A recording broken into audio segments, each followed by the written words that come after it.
marilah kita berdoa. Terima kasih ya Allah Bapa untuk segala kebaikan yang Engkau limpahkan di dalam kehidupan kami hingga pada saat ini. Kini kami telah berkumpul memuji memuliakan nama-Mu lewat ibadah kami pada pagi hari ini. Tuhan, kiranya Engkau memenuhi hati dan pikiran kami dengan Roh Kudus yang akan menuntun kami semakin memahami kehendak-Mu di dalam hidup kami. Berbicaralah Tuhan kepada kami melalui firman yang akan berkumandang di dalam ibadah ini. Di dalam nama Tuhan Yesus Kristus kami berdoa dan bersyukur.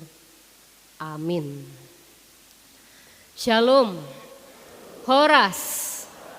Jemaat yang dikasihi Tuhan, hari ini firman Tuhan berbicara di tengah-tengah ibadah kita melalui kitab Nabi Mika pasal 7 ayat 7 hingga ayat 13. Mika 7 ayat 7 sampai 13 saya akan bacakan bagi kita.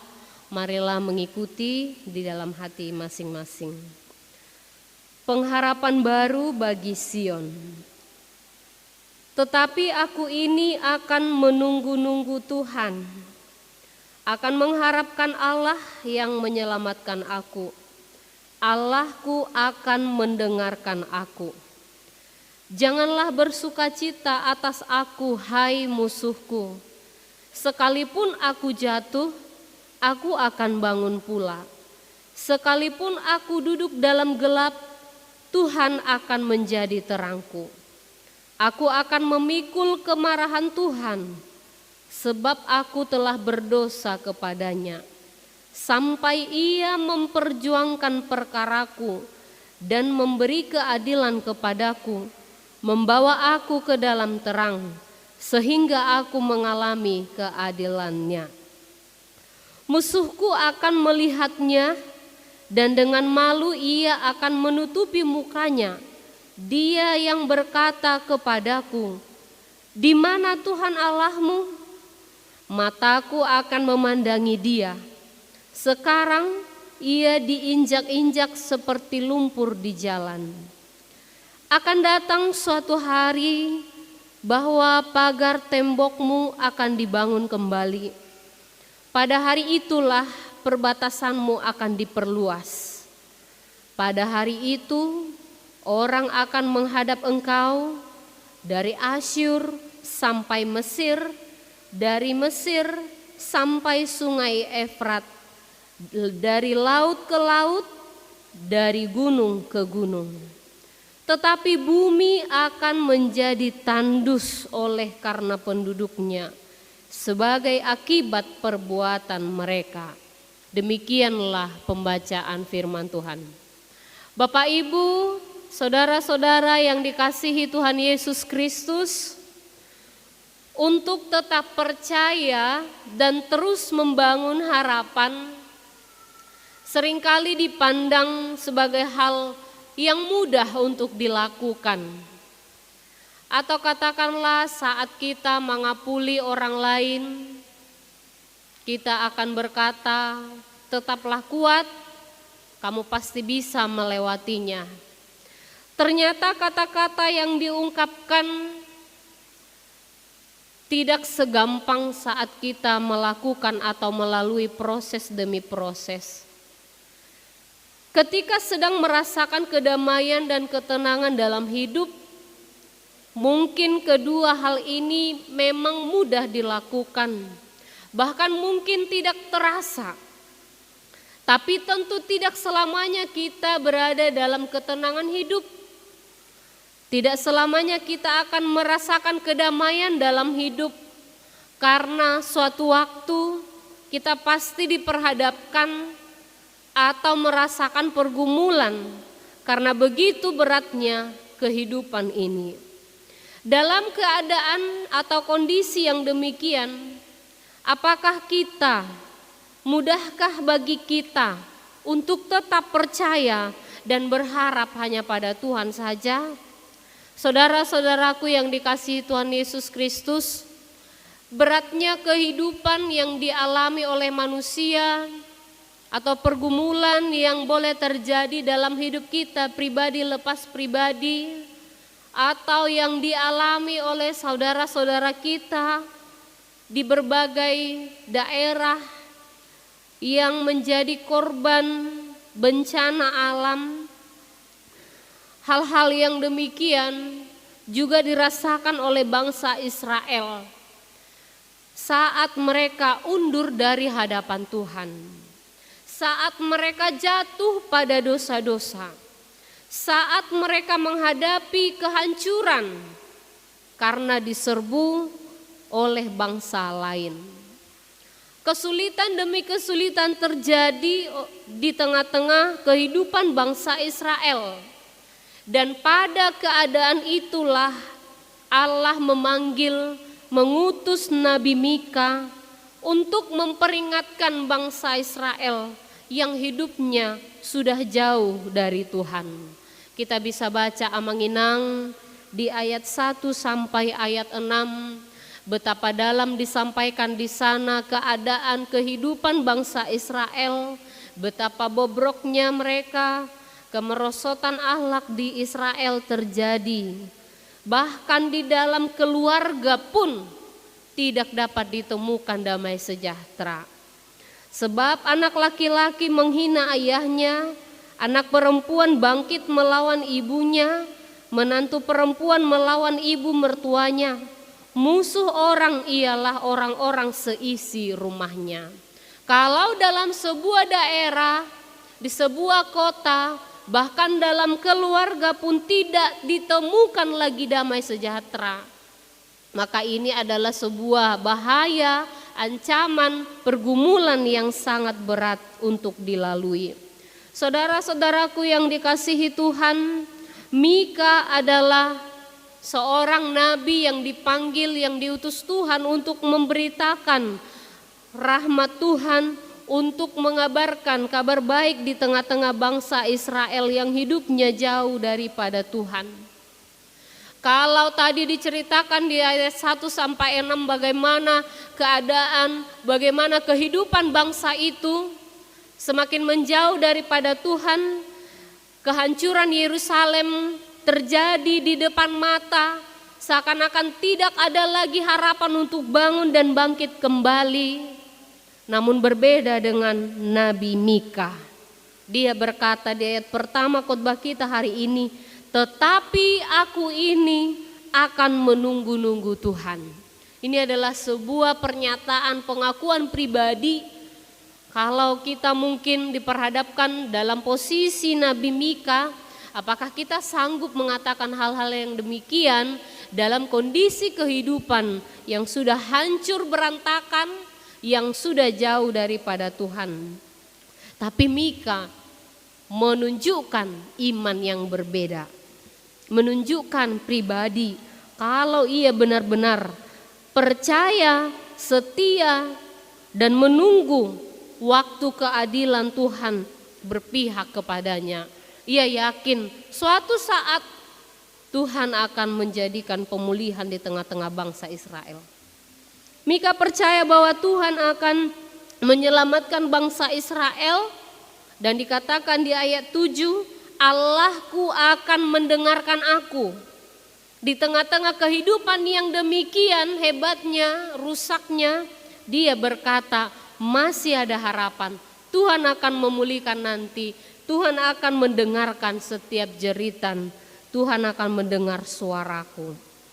Tuhan akan mendengarkan seruan umatnya yang percaya dan tetap berharap kepadanya. Bapak Ibu, jemaat yang dikasihi Tuhan, khotbah di Minggu Advent ketiga kali ini berisi tentang penantian dan pengharapan atas pemulihan dari Allah. Tidak ada gunanya berharap kepada manusia, tidak ada lagi kesempatan untuk mengandalkan kekuatan, tidak ada lagi kesempatan untuk mengandalkan ilmu pengetahuan atau kemajuan teknologi dalam kondisi kehidupan di dalam teks ini. Mika berkata, hanya Tuhanlah yang mampu memulihkan. Hanya Tuhan yang mampu memulihkan. Tidak ada artinya berharap kepada manusia, karena manusia itu hanya sehembus nafas, seperti angin yang cepat berlalu, seperti uap yang berlalu begitu saja. Itu sebabnya Mika sangat jelas mengatakan, aku ini akan menunggu-nunggu Tuhan.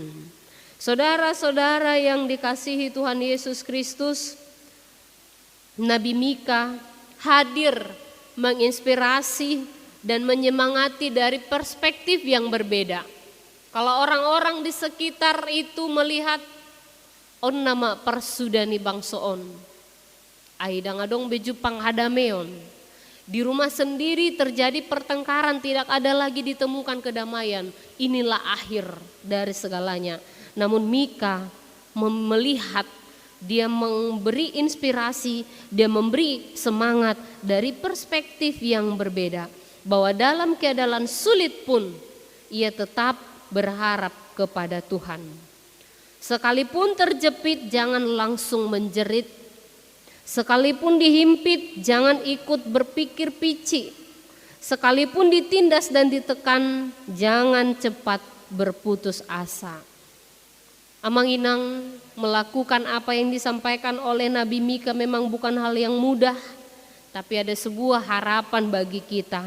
Orang-orang yang selalu berpengharapan kepada Tuhan, yang mengakui segala dosa-dosanya, Tuhan akan mendengarkan dan menjadikan sebuah pemulihan yang hebat, yang luar biasa di dalam hidupnya. Tetaplah berintegritas, menjunjung kebenaran dan selalu berharap kepada Tuhan. Sebagaimana dikatakan dalam kitab Nabi Yesaya pasal 2 ayat 22.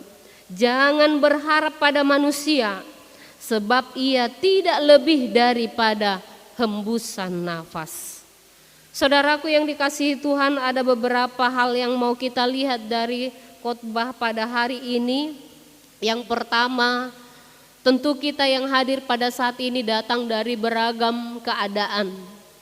Mungkin ada di tengah-tengah kita yang datang dengan membawa sukacita, ada yang datang membawa pergumulan hidup di tengah-tengah keluarga yang sedang hancur, yang sedang rusak, atau yang sedang dihadang badai. Mungkin ada di tengah-tengah kita yang datang dengan hati yang kosong, jiwa yang luka, pekerjaan yang tidak baik-baik saja. Amang Inang, bahkan doa-doa kita yang belum terjawab, hari ini Tuhan berkata kepada kita melalui firman Tuhan yang disampaikan oleh Nabi Mika untuk tetap menunggu dan mengharapkan keselamatan dari Tuhan. Seperti Mika berkata, tetapi aku ini akan menunggu-nunggu Tuhan, akan mengharapkan Allah yang menyelamatkan aku. Allahku akan mendengarkan aku. Sampaikanlah perkataan ini dalam doa kita. Sampaikanlah seruan yang disampaikan oleh Mika ini dalam seruan, dalam doa, dalam setiap perjuangan hidup kita, Amang Inang. Memang dalam perenungan kita di minggu-minggu Advent kita diuji, kita diajak untuk menanti keselamatan, menantikan kedatangan Tuhan dengan kesetiaan, dengan kesiapan. Di sana diperlukan ketahanan dan elastisitas kita diuji melalui apa? Beban, pergumulan yang melanda di tengah-tengah kehidupan kita. Ya, jadi jangan langsung berkata, obat ini terlalu pahit. Tetapi mungkin obat itu pelan-pelan berproses di dalam tubuh kita dan membuahkan kesembuhan atas segala penyakit yang ada dalam tubuh kita. Artinya kesulitan itu jangan langsung kita pandang sebagai sebuah hal yang sangat mengerikan. Pergumulan itu jangan kita langsung pandang, ini hukuman untukku. Pergumulan itu jangan kita langsung lihat sebagai Tuhan sudah menjauh dariku. Tapi bagaimana kita dalam penuh kerendahan hati merenungkan Apa maksud Tuhan dari semuanya ini? Setiap orang percaya memerlukan kekuatan atau kemampuan untuk beradaptasi dengan keadaan yang terjadi dan bangkit kembali dan tetap tangguh untuk menghadapi tekanan atau trauma, kesulitan, dan harus mampu pulih. Dan ini akan membutuhkan banyak waktu. Inilah yang dinamakan dengan proses itu. Menunggu Tuhan adalah sikap orang beriman. Menunggu dan menantikan tindakan Tuhan sebagai tanda bahwa kita tidak mampu menyelesaikan persoalan hidup ini sendirian.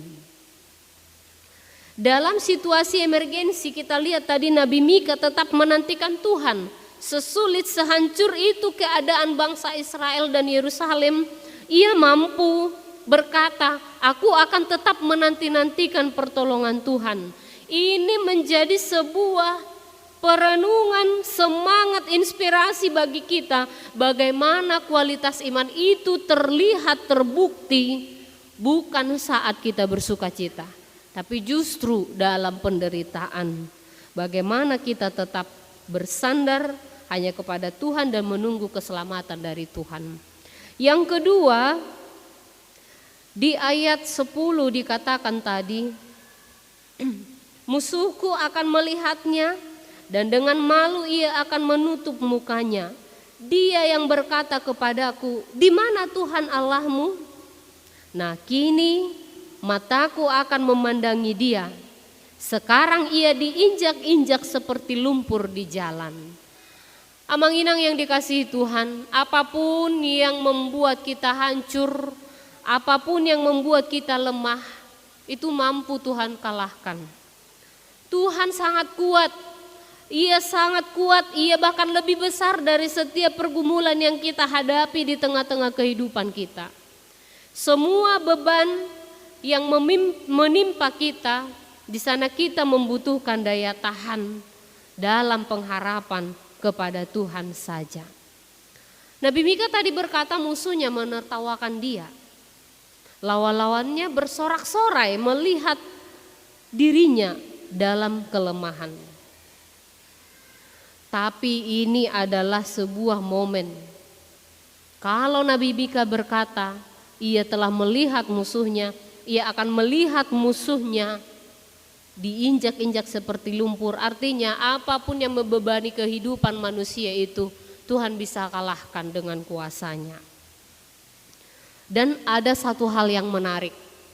Nabi Mika tidak sibuk menjawab musuhnya. Ia tidak sibuk membuat pembelaan atas dirinya.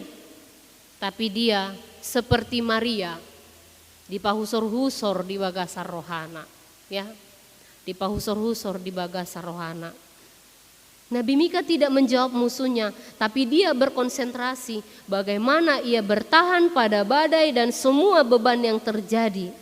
Mika membiarkan pertanyaan terbuka kepada Tuhan dan percaya Tuhan akan menjawab doanya. Amang-inang, mungkin kita bisa jatuh dalam kondisi yang seperti ini. Kita sibuk menyalahkan keadaan, ya, atau kita sibuk menyalahkan diri sendiri.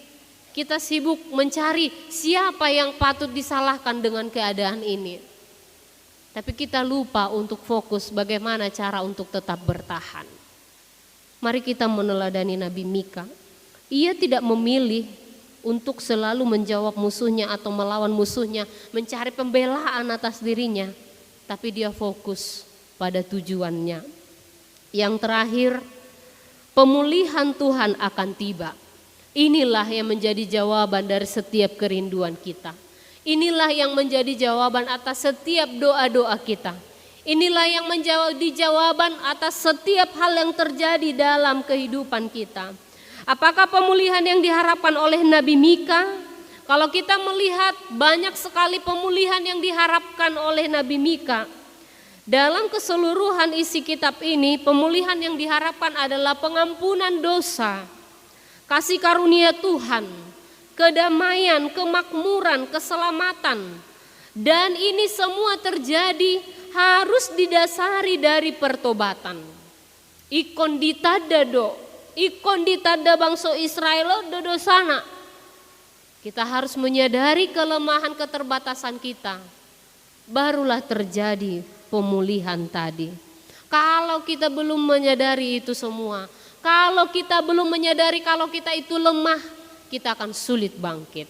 Kalau kita sampai hari ini belum bisa menyadari kesalahan kita, kita akan sulit bertransformasi. Dan di sini bukan hanya tentang pemulihan yang saya sebutkan tadi, tetapi tertuju juga kepada nubuat tentang Mesias yang lahir di Betlehem. Dan ini adalah janji Tuhan untuk mengumpulkan kembali umatnya untuk hidup aman di bawah gembalaannya. Inilah keadilan daripada Tuhan. Kasih setia Tuhan yang tidak tertandingi, yang tidak dapat kita temukan dimanapun. Sebab itu Amang Inang, pemulihan hanya ada di dalam Allah. Kalau pemimpin di zaman itu sudah tidak bertindak sebagai pemimpin lagi, maka Allah turun sendiri, hadir sendiri. Ia mengutus anaknya hadir sebagai gembala. Seperti yang disampaikan di dalam kitab Nabi Mika 5 ayat 1. Tetapi engkau hai Betlehem Efrata, hai yang terkecil di antara kaum-kaum Yehuda, daripadamu akan bangkit bagiku seorang yang akan memerintah Israel, yang permulaannya sudah sejak purbakala, sejak dahulu kala. Nah, jadi pemulihan yang diharapkan bukan hanya sebagai bangsa, namun Nabi Mika juga menubuatkan pemulihan pembangunan kota Yerusalem dan kehadiran Mesias yang memulihkan semua manusia dari dosa. Bapak Ibu jemaat yang dikasihi Tuhan, tadi saya berkata saat ini bisa jadi kita datang dari beragam kondisi atau persoalan hidup. Ada yang datang dari hati, jiwa yang tidak baik-baik saja. Ada yang datang dengan tangisan, jeritan, ada yang datang membawa luka, ada yang datang dengan hati yang bergejolak, ada yang datang dengan doa-doa yang belum terjawab, ada banyak hal. Tapi di khotbah Minggu Advent ketiga ini, Tuhan berkata kepada kita Amang Inang, tetaplah teguh dalam iman. Milikilah daya tahan, tetaplah berjuang untuk bangkit, sekalipun berat beban kita, sekalipun beban berat musuh terlalu kuat seolah kita tidak berdaya menghadapinya. Hari ini Tuhan berkata kepada kita, firman ini menginspirasi kita, tetaplah bertahan, berpengharapan, menunggu keselamatan hanya daripada Tuhan. Allah dapat memulihkan hatimu yang luka itu, Allah dapat memulihkan keluargamu itu, Allah dapat memulihkan hati anak-anakmu yang jauh daripada Tuhan, Allah mampu memulihkan pekerjaanmu, Allah juga mampu memulihkan persekutuanmu, komunikasimu dengan orang-orang. Allah mampu menjadikan semuanya baik kalau kita bersedia datang dan hadir untuk dipulihkan. Dan ingat Amang Inang, semua itu terjadi bukan secara tiba-tiba, tapi semua butuh proses. Pemulihan dalam rumah tangga itu butuh proses, dan kita harus bersedia diuji di dalamnya, seperti memurnikan emas. Mika mengajarkan kepada kita untuk tetap percaya dan menaruh harapan hanya pada Tuhan. Bahkan dalam masa paling gelap pun dalam hidup kita, sekalipun kita harus menunggu datangnya, tapi satu hal yang pasti, Tuhan pasti mendengarkan dan Tuhan pasti menyelamatkan umatnya. Karena Allah kita itu Allah yang setia mendengarkan. Ayat 7, Allah itu adalah terang kita yang akan menuntun kita. Sekalipun kita jatuh, Dia akan menguatkan untuk bangkit kembali. Dia akan menuntun kita ke dalam terangnya yang ajaib. Di ayat 11 sampai 12 saya akan bacakan bagi kita Amang Inang. Akan datang suatu hari, bahwa pagar tembokmu akan dibangun kembali. Pagar tembok ini menandakan identitas kita. Itu akan dibangun kembali, akan dipulihkan kembali hati kita, jiwa kita, keluarga kita. Amanginang tetaplah berpengharapan kepada Tuhan, karena tidak ada yang mustahil baginya. Apapun hal yang membuat pikiran kita lelah, lemah, tidak berdaya, Tuhan mampu mengubahnya. Tuhan mampu membangun kembali tembok yang rusak itu. Amin. Kita bersatu dalam doa.